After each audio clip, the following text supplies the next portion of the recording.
বাড়ির আঙিনায় গ্রাফটিং করা এই বিশাল বেগুন গাছগুলোকে কিভাবে যত্ন নিলে সারা বছর অধিক পরিমাণে বেগুন পাওয়া সম্ভব। হ্যালো গাইজ, আসসালামু আলাইকুম। আশা করছি সবাই ভালো আছেন। গাইজ, আপনারা দেখেছেন আমরা কিভাবে বুনো বেগুনের সাথে বেগুনে গ্রাফটিং করে একটি গাছ থেকে বিভিন্ন বিভিন্ন জাতের অধিক পরিমাণে ফলন পেয়ে থাকি। গ্রাফটিং করে এই গাছগুলো তৈরি করার পর কিভাবে বাড়ির আঙিনাতে এই গাছগুলো যত্ন নিলে সারা বছর একটি গাছ থেকে ভিন্ন ভিন্ন জাতের বেগুন পাওয়া সম্ভব। গাইজ, বেগুন যেহেতু শীতকালীন সবজি, তাই শীত আসার আগ মুহূর্তে আমরা এই বেগুন গাছগুলোকে কিভাবে যত্ন নিয়ে থাকি। এই গাছটি আমাদের বাড়ির আঙিনাতে আমাদেরকে 3 বছর থেকে অধিক পরিমাণে ফলন দিয়ে যাচ্ছে।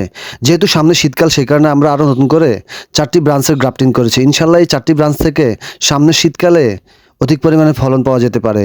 গাইজ, এই গাছটি একটি বিশাল বড় গ্রাফটিং করা বেগুনের গাছ। আমরা এটি বুনো বেগুনের সাথে বেগুনের গ্রাফটিং করেছি। আমরা নতুন করে আরো 4টা বেগুনের গ্রাফটিং করি। সবগুলো বেগুনের গ্রাফটিং সাকসেস হয়েছে।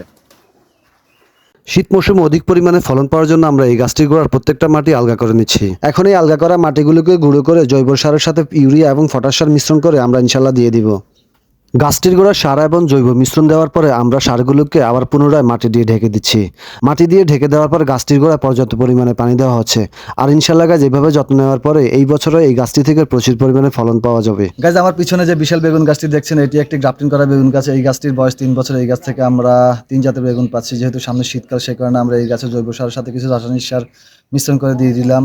ইনশাল্লাহ শীতকালে আমরা এই গাছ থেকে প্রচুর পরিমাণে বেগুন পাবো। আমাদের এই গাছের ভিডিও আপডেট দেখতে আপনারা আমাদের পেজটি ফলো দিয়ে সঙ্গে থাকুন। এইরকম একটা গাছ বাড়ির আঙিনাতে তৈরি করে যত্ন নিলে 3-4 বছর আর কাউকে বাজার থেকে বেগুন কিনতে হবে না। গত শীতকালে এই গাছটিতে কি পরিমাণে বেগুন ধরেছে তা ভিডিওর মাধ্যমে আপনারা দেখতে পাচ্ছেন ইনশাল্লাহ। সো গাইস, সবাই ভালো থাকবেন। আজ আর না, আবার দেখাবো নতুন কোনো ভিডিওর মাধ্যমে। সে পর্যন্ত সবাই ভালো থাকবেন, সুস্থ থাকবেন।